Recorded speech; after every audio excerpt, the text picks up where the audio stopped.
Due to the chemical waste dumped into the oceans by humans, a white shark in Puerto Rico has developed an extremely unusual and bizarre type of genetic mutation. The animal was born with 4 heads in a row and an extra one in place of a tail, a true mutant. To make matters worse, the animal is much larger than a common white shark, and thanks to its exaggeratedly large size, the animal needs more than 300 pounds of food a day, totaling 55 tons a year. But to the desperation of bathers, the monster shark's favorite snack is human flesh.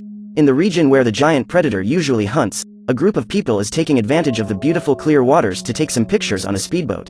As the group takes photos, a hungry shark is lurking nearby, but before it even has a chance to do anything, it is brutally devoured by a colossal 5-headed animal. On the vessel, one of the crew sees the blood stain on the water and alerts the rest of the group, who, upon seeing the huge shark, run to the edge to take some pictures of the animal that starts approaching at high speed and devours all the bathers. A veritable feast of human flesh. With the disappearance of the group, the local authorities were called in. Upon arriving at the speedboat, the police captain Sterling starts looking for people until he finds a camera next to a large amount of blood on the ground. Trying to find clues, the officer starts looking at the pictures and it seems like there's nothing out of the ordinary, until he finds some eerie pictures of a 4-headed mutated shark. Wanting to check if the photographs are real, the policeman decides to take them to the city's aquarium and consult Dr. Yost, a marine biologist specializing in sharks who is being observed by some interns while operating on a fish. The officer then asks to speak with the woman, who, after cleaning herself, walks to the director's room that is more reserved so they can talk. Arriving there, the policeman shows the pictures of the animal and asks her if it would be possible for something like that to exist or if it is a fake image.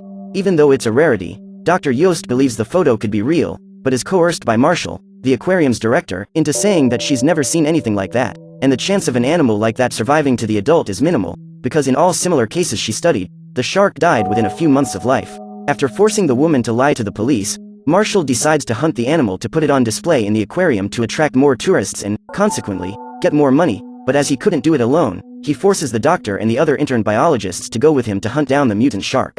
At first the team refuses to participate in the search, but after Marshall threatens their jobs saying they would be fired if they didn't, the group is forced to accept. Upon arriving in the area of the attacks, the interns prepare the bait and start monitoring the marine activity, expecting some kind of activity from the mutated fish, and after a few minutes with no sign of life, Marshall says they should have brought a puppy to use as a bait, as it would surely attract the attention of the shark, an idea of a complete lunatic. After a while, the baits finally attract the animal, which starts swimming around them and eats one of the surveillance cameras. Even with several signs that the mutated shark is nearby, they can't find it, and after some time on the lookout, the shark jumps on the boat and grabs one of the interns who was close to the edge, pulling him into the water and soon after, devouring his body starting with his legs.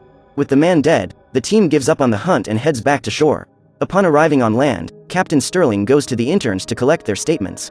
The group then reports that the animal that attacked their friend looked like a shark, but with several heads. Believing that this attack is related to the incident with the bathers the day before, the officer shows the photo that was taken of the animal and the young people confirm that it really was that creature that killed their friend. With the statements collected, the police leave and Marshall takes advantage of the moment alone with Dr. Yost to force her once again to continue hunting the animal. Not satisfied with the meal, a few minutes after the attack, the bloodthirsty shark begins to circle a fishing boat that is trying to catch some crabs. Determined to quench its thirst for blood, the mutated fish makes several attacks with its multiple heads on the boat, making it turn and as a result, dropping the entire crew into the water, who are devoured in a few moments.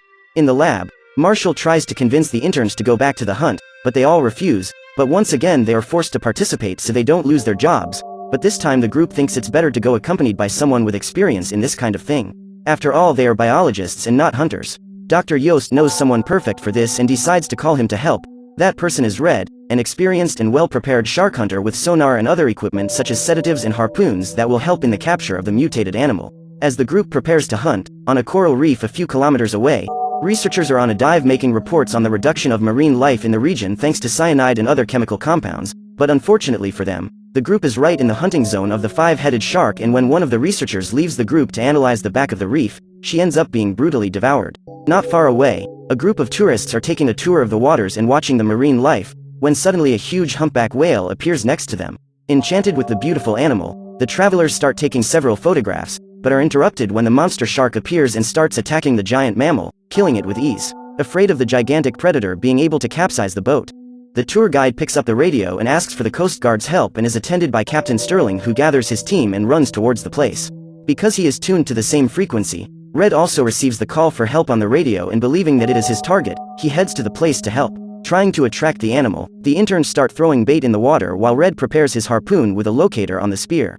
So, if something goes wrong and the predator flees, at least they will be able to track it and evacuate the area where it is. At the same time that the biologists prepare everything, the shark starts hitting the tourist boat trying to capsize it, but the travelers manage to reach the docks before the worst happens. As soon as the boat stops, the attacks also cease and the animal disappears from sight.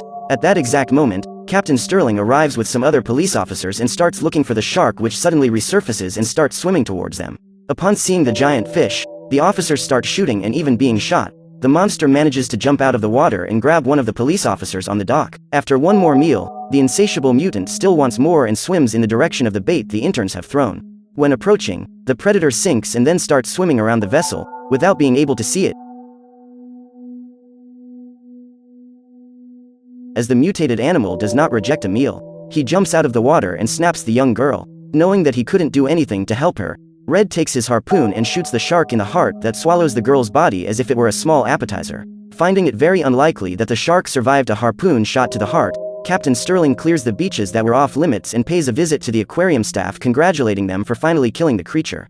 With the beaches finally cleared, the local population can hold the annual surfing competition, but what they didn't expect is that the shark is actually more alive than ever, and during the championship broadcast, the animal appears on the shore and starts a real carnage, devouring several surfers, who panic. At the aquarium, while the captain is congratulating them, one of the trainees is angry with Marshall because it was thanks to him that his two friends died. If the lunatic hadn't forced them to hunt the animal, everyone on the team would still be alive. Angry at the man saying it was his fault, the young man goes after him, but he is held back by Red, and after the tempers calm down, a police officer rushes to the scene and warns Captain Sterling about the attack on the surfing championship.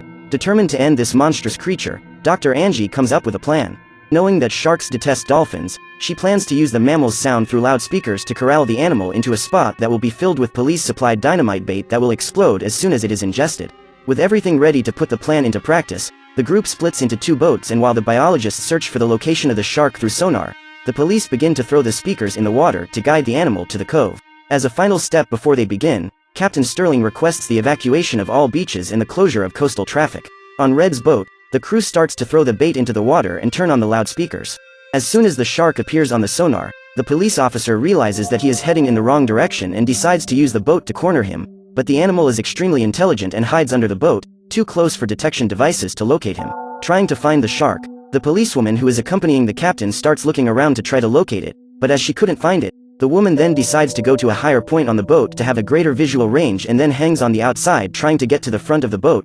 But at that exact moment, the mutated shark swims to the bottom and then begins to rise quickly, colliding with the boat and knocking the policewoman down. Seeing his colleague in the water, Captain Sterling runs to the edge and starts shooting at the animal, trying to push it away, but in addition to being insatiable and intelligent, the creature also appears to be armored. Without suffering any kind of damage, the shark bites the woman, and while one of the heads devours the upper part of the body, the head that replaces the tail fin eats the lower part of the policewoman. After the meal, the insatiable mutant starts chasing the officer's boat, who radios for help while speeding as hard as possible to survive.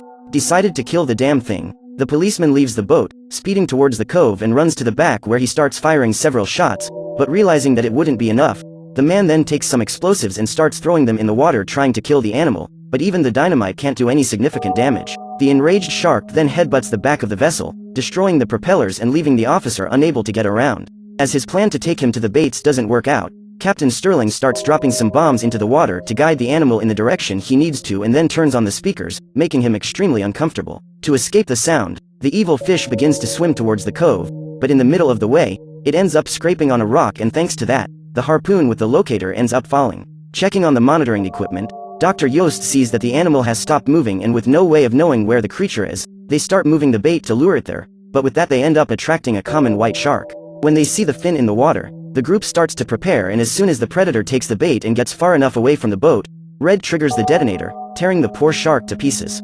Believing that they have put an end to that bloodthirsty beast, the group begins to celebrate, but at the bottom of the ocean, the mutated creature begins to devour the remains of its little brother. This animal is simply insatiable. After eating the meal, the shark headbutts the boat's propeller just like it did with the policeman's boat. Red then tells Captain Sterling about the damage, but with both boats damaged, there's nothing they can do but wait for the air support the officer has requested. While they wait, the shark once again attacks the boat and knocks one of the interns down. Determined to save her, another aquarium employee dives into the water, and together they begin to swim back to the boat. At the same time, they are chased by the monster. When the shark is almost reaching them, Marshall throws the harpoon and hits one of the heads, The only problem is that the rope that was attached to the shark ends up getting wrapped around his leg, pulling him into the water, where he ferociously is devoured by the mutant. Red takes several weapons that he kept hidden on the boat and distributes them to the group. As soon as the shark approaches once more, they begin to shoot the animal, which despite suffering several injuries remains alive and runs away. At that exact moment, the rescue helicopter approaches and begins to lose altitude in order to reach the boat, and when it is a few meters away, the shark jumps to a height of more than 20 meters and snaps the aircraft in midair, knocking it down into the water and causing a massive explosion on impact. At the bottom of the ocean, we can see that the destroyed helicopter crashed on top of the creature, who is unconscious but still alive. Once the animal regains consciousness and starts moving again, the crew realizes that even after all those injuries, the shark is still alive. Determined to end it once and for all, Red takes his last explosives and attaches them to a giant hook. As soon as the predator approaches, the man jumps out of the boat right on top of the shark and sticks the hook in the animal's dorsal fin, and after a few seconds without movement in the water, a big explosion happens and a huge bloodstain forms on the back a few meters away. Worried, the crew starts looking for signs of Red, believing he sacrificed himself to finish off the creature, but a few seconds later the man emerges and climbs into the boat, where everyone celebrates happily for finally having killed the damn 5-headed mutant shark.